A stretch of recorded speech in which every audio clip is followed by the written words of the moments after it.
Assalamualaikum, hai semuanya, welcome back to my channel. Balik lagi sama aku Huri.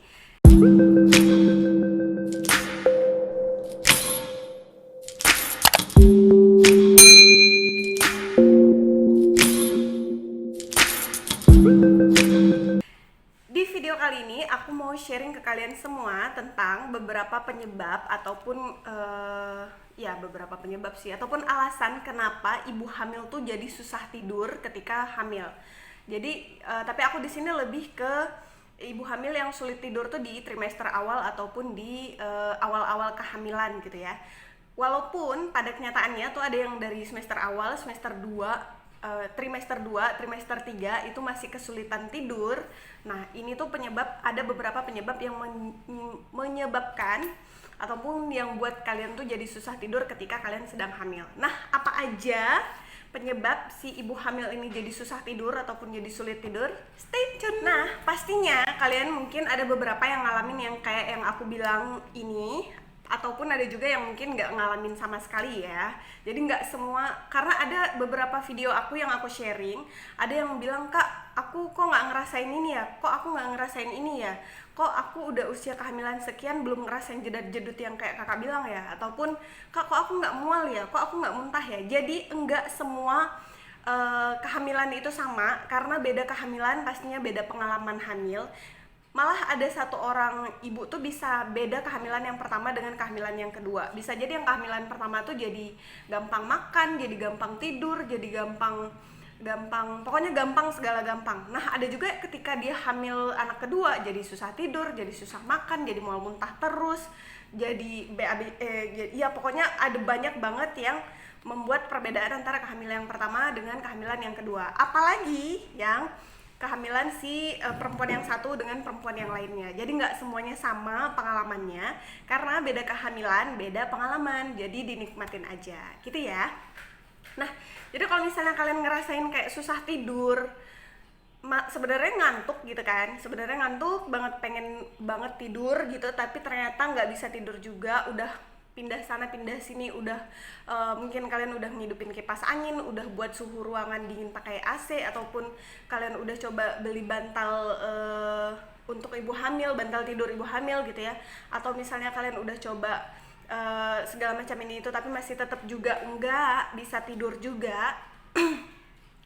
Ngantuk banget, terus besoknya juga harus mulai bangun lagi, punya kegiatan lagi, atau mungkin kalian yang pekerja jadi harus pagi-pagi harus berangkat kerja, atau mungkin ibu rumah tangga ternyata pagi-pagi besok harus ngerjain lagi pekerjaan ibu rumah tangganya gitu, atau mungkin kalian yang sedang berdagang jadi harus bangun pagi besok, pokoknya malamnya jadi susah tidur, terus paginya jadi harus beraktivitas lagi. Nah, itu pasti kayaknya kayak ngerasa aduh kok nggak bisa tidur ya gitu.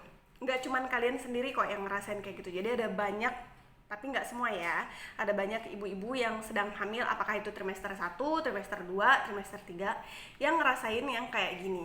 Jadi nggak usah nggak usah kayak kok cuman aku sih yang kayak gini. Kalian udah hamil aja tuh udah bersyukur, alhamdulillah banget, dibandingkan dengan ada orang yang di luar sana yang udah sulit banget, udah program ina inu segala macam ini tuh nggak berhasil hamil juga. Jadi kalau kalian udah hamil, bersyukur dengan kehamilan kalian, dan pastinya nikmati proses semua ataupun pengalaman hamil kalian. Nah, apa aja penyebab si ibu hamil jadi susah tidur ketika malam? Ya, pokoknya jadi sulit tidur.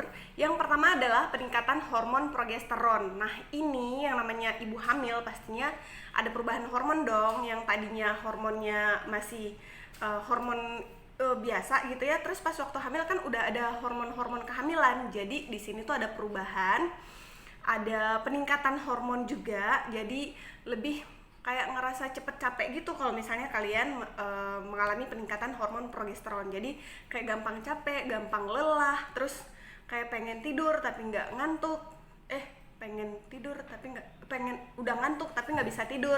Nah, ini tuh biasanya disebabkan oleh hormon progesteron yang bisa buat kalian tuh jadi lebih capek. Ini siapa yang bilang nih? Ini Dr. Jill Power, asisten profesor di Department of Obstetric, Gynecology and Women's Health, St. Louis University School of Medicine. Jadi beliau bilang memang peningkatan hormon progesteron itu bisa buat kalian merasa lelah. Nah, progesteron ini itu sebenarnya adalah obat penenang alami, jadi kalian nggak perlu obat penenang lagi. Dan mungkin aku udah pernah sharing obat-obat yang harus kalian hindari ketika kalian hamil untuk tidak dikonsumsi kecuali atas resep dokter ataupun atas anjuran dokter ya. Jadi beliau bilang di sini adalah Dr. Jill Power ini bilang progesteron adalah obat penenang alami dari seorang ibu mungkin yang obat penenang alami ketika hamil, dan seorang ibu yang sedang hamil ini itu mungkin merasa sangat kayak capek banget, makanya kenapa di awal kehamilan tuh kita kayak ngerasa lesu, lemah gitu ya, kayak dikit gerak aja udah langsung kecapean. Itu adalah karena hormon progesteron. Pada siang hari jadi merasa sangat lelah sehingga kesulitan membuka matanya. Ya, iyalah karena malamnya nggak tidur ya. Nah, ibu hamil pun memutuskan untuk tidur di sofa pada siang hari. Nah, hal inilah yang membuat pola tidur pada malam hari menjadi tidak normal. Jadi kalau misalnya kita tidur malam tuh agak susah-susah, terus pas besoknya begitu ada jumpa sofa gitu ataupun begitu geletak gitu langsung ketiduran, ya itu yang jadi bisa merubah pola tidur kita menjadi nggak normal. Yang tadinya tidur mungkin jam 9 sampai jam 4 pagi atau jam 5 pagi gitu ya. Nah, jadi dengan kata lain, siklus seperti ini itu membuat ibu hamil kesulitan untuk tidur nyenyak di malam hari sehingga mengalami insomnia. Jadi peningkatan hormon progesteron ini yang bisa buat kalian capek itu juga bisa menyebabkan kalian jadi gampang tidur, gampang capek di siang hari, jadi gampang tidur di pagi harinya, siang harinya gitu ya. Nah, terus yang kedua adalah perubahan fisik yang mengganggu. Jadi kalau misalnya kalian pas waktu hamil pastinya ada perubahan fisik yang kalian rasain, yang pastinya yang banget terjadi mungkin ya, itu adalah perubahan di daerah perut kalian. Pastinya agak nyendol gitu ataupun agak, ya namanya perut hamil ya pasti buncit lah ya, walaupun nggak kelihatan. Mungkin ada beberapa yang nggak kelihatan hamil di awal trimester awal, terus baru kelihatan hamilnya tuh di trimester 2. Nah, ini juga biasanya selain perut itu juga payudara ada perubahan juga pastinya ya. Dia agak sedikit membesar dan agak merasakan kayak nyeri gitu kalau misalnya disentuh. Ini juga ada yang komen kemarin aku baru baca, kok aku nggak sama ya, apakah ini nanti bakal nyebabin ke ASI aku ya? Nah, enggak ya, jadi kalian nggak perlu khawatir, nggak semuanya harus merasakan sama seperti yang lainnya ya. Jadi kalau misalnya nggak nyeri bukan berarti itu mempengaruhi ASI kalian, karena ada temen aku yang memang nggak nyeri sama sekali, nggak bengkak sama sekali, ternyata waktu lahiran ASInya tuh jadi melimpah ruah. Jadi kalian nggak perlu khawatir. Malah kalau kalian stres, malah kalau kalian kepikiran, itu malah bisa buat ASInya jadi berkurang gitu. Mungkin kalian bisa lihat yang aku ada share nggak ya? Kalau aku ada share ntar aku tunjukin deh yang mana covernya. Nah, posisi tidur yang menekan daerah payudara itu akan membuat ibu hamil sulit untuk tidur. Apalagi jika ia terbiasa tidur tengkurap. Ya mungkin sebagian orang tuh nggak bisa tidur miring kanan kiri ataupun nggak bisa tidur terlentang, jadi enak tidur tengkurap. Nah, ketika hamil nih jadi lebih nggak nyaman lagi gitu ya, karena payudaranya agak tertekan gitu. Nah, sangat disarankan untuk si ibu hamilnya ini untuk menyesuaikan posisi tidur ketika hamil, jadi supaya enggak mengganggu proses tidur di malam hari. Nah, yang ketiga adalah rasa mual. Ini juga kayak aku bilang di sebelumnya, nggak semua ibu hamil tuh harus merasakan mual muntah loh ya. Jadi kalau misalnya kalian nggak mual muntah tuh kalian bersyukur dan tenang. Yang namanya mual muntah itu nggak bisa, karena ada yang bilang gini, Kak aku mual muntahnya tuh nggak ada sama sekali, apakah janin aku nggak cerdas ya? Nggak ada hubungannya mual muntah dengan kecerdasan. Jadi kalau misalnya mau nggak mual muntah bukan berarti baby kalian nggak cerdas, ataupun mungkin kalian yang mual muntahnya tuh hebat banget, bukan berarti juga bakal cerdas si babynya. Jadi cerdas nggak cerdasnya babynya itu tergantung dari asupan nutrisi dan nanti ketika dia sudah lahir gitu ya, pola asuh juga kali ya. Nah, yang ketiga ini rasa mual. Jadi kalau misalnya kita di awal kehamilan, ada beberapa ibu hamil tuh yang memang mual muntah di sepanjang hari. Jadi paginya, biasanya tuh di pagi hari ya, makanya kenapa disebut morning sickness. Walaupun pada kenyataannya nggak semua di pagi hari, malam hari pun kita ada rasa mual muntah gitu, siang hari pun gitu, sore hari juga ada mual muntah. Nah, termasuk pada waktu malam. Nah, rasa mual yang kerap disertai sama muntah ini, udah mual pengen muntah lagi, itu akan menyebabkan perut kita, ya akan menyebabkan susah tidur pada malam hari, atau membuat si ibu hamilnya ini terbangun jadi lebih cepat. Jadi subuh-subuh tuh jadi lebih cepat bangun dibandingkan karena Misalnya gini, begitu kita buka mata, itu kayak rasa pengen mual muntah tuh langsung ada gitu. Jadi rasa mual muntahnya tuh langsung ada, jadi pengen langsung ke kamar mandi mual muntah, jadinya agak susah tidur. Karena kan perut di pagi hari itu kan kosong kan ya, jadi asam lambung juga ketika lagi hamil kan meningkat kan, kadar asam di lambung kita jadi meningkat, jadi itu juga yang bisa buat kita mual muntah. Mungkin kalian untuk mengatasi mual muntah di pagi hari bisa, bukan pagi hari juga sih, mengatasi mual muntah saat hamil, kalian bisa cek video aku yang ini. Nah, jadi udah bangun lebih cepat, otomatis pastinya kekurangan jam tidur lagi dong. Nah, biasanya kondisi ini terjadi di 12 minggu pertama kehamilan. Jadi yang namanya mual muntah, kalau misalnya di awal-awal hamil, kalau nggak ngerasain mual muntah, tenang, kalian tetap normal kok kehamilannya. Yang penting kalian sering konsultasi ke dokter ya, tiap bulan tuh rutin konsultasi ke dokter. Nah, yang keempat adalah sering buang air kecil ataupun sering pipis. Nah, sering pipis ini juga kenapa? Karena ini kan kita tuh rahim kita jadi membesar, jadi otomatis dia menekan kandung kemih kan, otomatis jadi pengen pipis lagi gitu. Nah, ini juga disebabkan sama hormon progesteron yang mempengaruhi kelenturan otot dinding organ berkemih, sehingga si ibu hamil kerap merasa pengen buang air kecil ataupun pengen pipis. Pada umumnya ibu hamil terbangun untuk buang air kecil lebih dari 1 kali di malam hari. Jadi kalau yang kalian hamil muda, bisa jadi nggak hamil muda juga sih, trimester 2 juga kadang-kadang sering pipis banget gitu ya, makin trimester 3 gitu ya. Nah, hal ini tentunya akan mengganggu waktu tidur malam kalian. Jadi kenapa kalian jadi susah tidur di malam hari juga salah satunya begitu udah terjaga ataupun terbangun pipis, terus pas mau tidur lagi jadi susah lagi gitu, harus ulang lagi dari pertama gitu ya. Nah, yang kelima adalah nyeri ulu hati. Kayak yang aku bilang tadi sebelumnya, nyeri ulu hati ini juga biasanya terjadi, enggak semua loh ya, tapi ada yang parah banget, yang sampai bisa mual muntah banget gitu, tapi ada juga yang enggak, jadi nggak ngerasain nyeri ulu hati.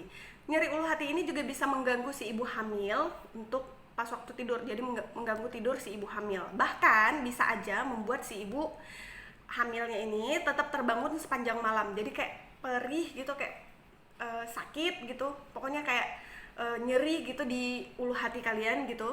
Apalagi nyeri akibat wasir. Nah, ini lebih kondisinya lebih parah lagi. Nah, kondisi ini juga bisa menambah kesulitan ibu hamil untuk tidur dengan nyenyak. Jadi kalau misalnya kalian tanya kok bisa ya nyeri ulu hati, jadi kalau misalnya rahim kita lebih membesar, otomatis diafragma kita juga ketekan kan, jadi naik gitu kan, jadi asam lambung juga naik. Terus ya makin besar baby, makin besar pengaruhnya ke organ dalam di bagian perut kalian, jadi nggak perlu khawatir. Tadi aku udah bilang ya tips mengatasi mual muntah ataupun nyeri ulu hati nih, pokoknya kayaknya aku ada deh share tentang video itu. Nah, jadi gimana nih kak, setelah aku kayaknya ngerasain dari 5 itu ngerasain 3 deh misal gitu ya, gimana cara mengatasi untuk bisa tetap tidur nyenyak waktu hamil. Aku ada beberapa tips yang udah aku baca ini, jadi mungkin kalian bisa terapin, atau mungkin kalian udah pengalaman aku bisa tidur nyenyak setelah melakukan ini, kalian bisa komen di bawah supaya teman-teman yang lain selain lihat video ini bisa baca di komen dan bisa ikutin saran dari kalian, dan mungkin saran dari kalian itu bisa cocok di si ibu hamil tersebut atau teman-teman yang lain.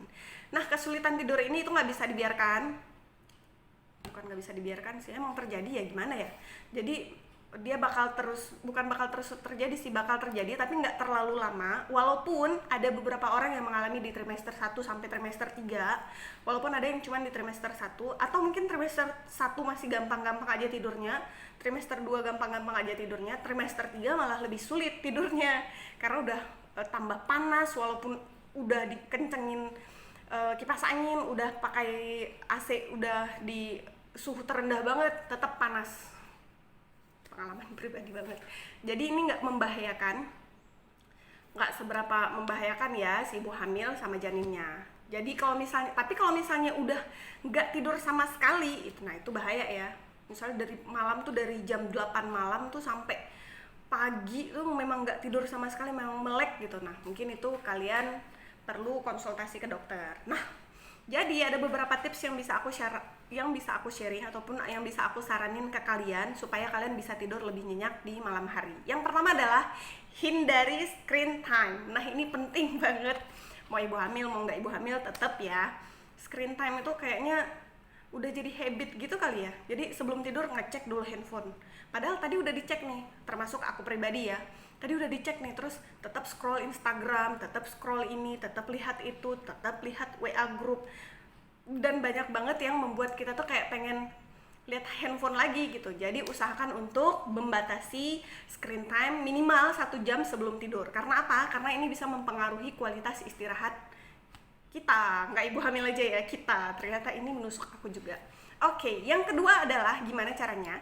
Yang kedua adalah berendam sekitar 10 menit di bathtub. Loh, Kak, aku nggak punya bathtub. Sama, saya juga nggak punya bathtub. Aku juga nggak punya bathtub. Mungkin kalian bisa mandi pakai air hangat, tapi nggak hangat banget ya, yang hangat-hangat kuku gitu. Minimal supaya relax gitu. Kalau misalnya budaya di Jepang tuh ya, mereka pulang kerja itu pasti bakal usahain untuk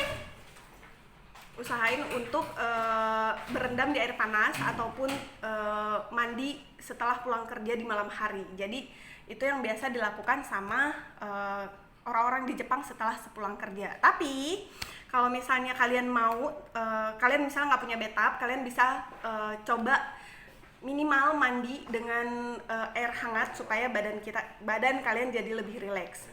Kalau misalnya yang punya bathtub nih, lebih bagus dong, kalian bisa tidur. Kok kalian bisa tidur sih? Tidur di bathtub gitu? Enggak. Kalian bisa berendam dulu di bathtub selama 10 menit, terus ditemani sama lilin aromaterapi. Wow, seneng banget kayaknya, aku pengen. Jadi kalian bisa lebih rileks, bisa jadi lebih santai gitu ya. Jadi tidurnya bisa jadi lebih nyenyak. Atau mungkin sekarang tuh kayak ada nebulizer gitu ya, yang uap-uap gitu loh, yang di kamar itu. Mungkin itu bisa juga buat kalian relax. Mungkin ada suka yang aroma lavender ataupun suka yang aroma kopi atau aroma-aroma lainnya yang bisa menenangkan, kalian juga bisa coba. Tapi aku nggak saranin untuk beli ya, kok aku nggak punya duit, nggak aku saranin ya. Atau mungkin cuman punya candle yang biasa doang yang ada aromaterapi juga bisa. Tapi jangan lupa dimatiin ya candle-nya, ntar takutnya teplak jatuh bantal terus jadi wah gitu ya.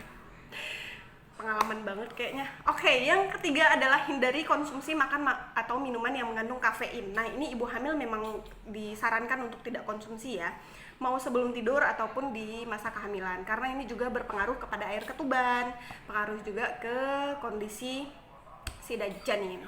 Yang keempat adalah menghindari alkohol ataupun tembakau. Nah, ini penting banget, jadi kalian juga harus hindari ini. Yang keempat ini pastinya ibu hamil nggak cocok ataupun nggak bagus banget untuk konsumsi ini.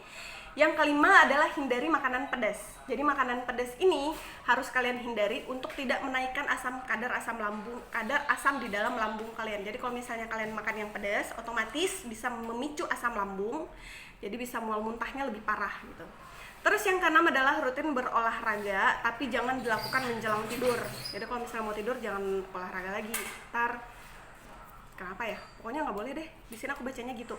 Jadi olahraga ini jangan yang ekstrim ya. Jadi minimal jalan kaki di pagi hari, itu juga bisa buat kalian relax. Ataupun di sore hari mungkin kalian mau jalan santai gitu, yang punya taman mungkin, ataupun di kebun sekitar, ataupun di sekitar komplek, ataupun jalan ke mana gitu ya.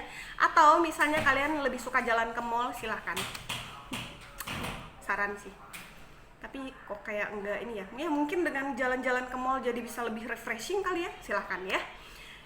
Nah, terus yang selanjutnya adalah selalu berpikir positif selama kehamilan. Wah, ini berpikir positif ini kayaknya agak sedikit, beberapa orang tuh agak sedikit sulit. Kenapa? Karena ada yang ngalamin kayak gini. Udah nonton belum ya videonya? Jadi mood swing tuh bakal buat kalian, pokoknya gitu deh, coba nonton deh kalau misalnya kalian ini.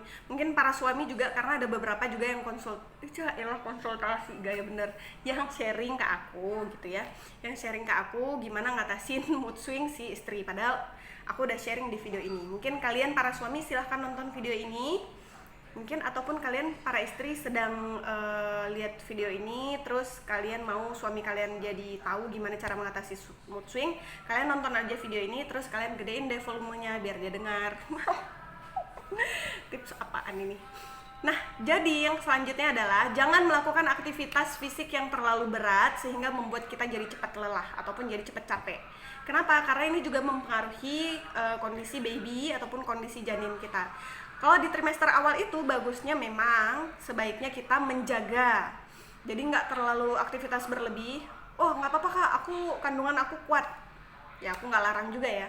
Mungkin yang kalian yang belum tahu ataupun kalian belum tahu apakah kalian punya kandungan yang lemah ataupun kandungan kalian kuat, kalian hamil yang pertama kalinya ataupun mungkin pasca keguguran sesudah beberapa kali gitu ya, usahakan begitu sudah hamil ataupun udah tahu 2 garis positif, kalian langsung konsultasi ke dokter biar bisa dapat vitamin sama suplemen. Jadi benar-benar bisa kalian konsumsi dan itu bisa mempengaruhi kondisi baby kalian menjadi lebih sehat dan kuat.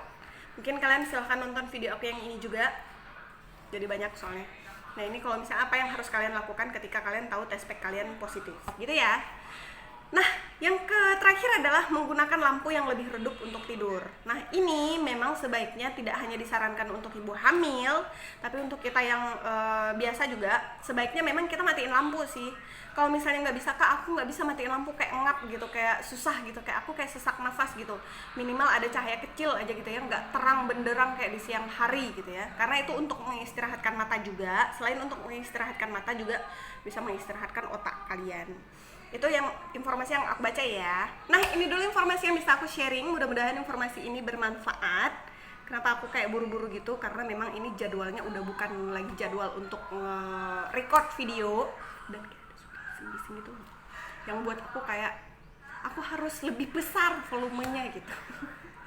Ya kita nggak bisa larang orang dong ya. Nah ini adalah informasi yang bisa aku sharing, mudah-mudahan kalian bisa share informasi ini ke sosial media kalian, jadi orang yang mungkin nggak tahu ada informasi ini jadi bisa dapat informasi ini dari kalian, jadi kalian bisa dapat pahala juga gitu ya. Mudah-mudahan kalian yang sedang hamil sehat-sehat terus, jaga kesehatan kalian sampai babynya lahir nanti sehat dan lucu, gemes. Dan buat kalian yang sedang program hamil, aku juga doain mudah-mudahan apapun program hamil kalian, yang penting tidak melanggar akidah, aku doain mudah-mudahan bisa berhasil dapat 2 garis positif. Ini dulu ya informasi yang bisa aku sharing. See you in the next video. Assalamualaikum.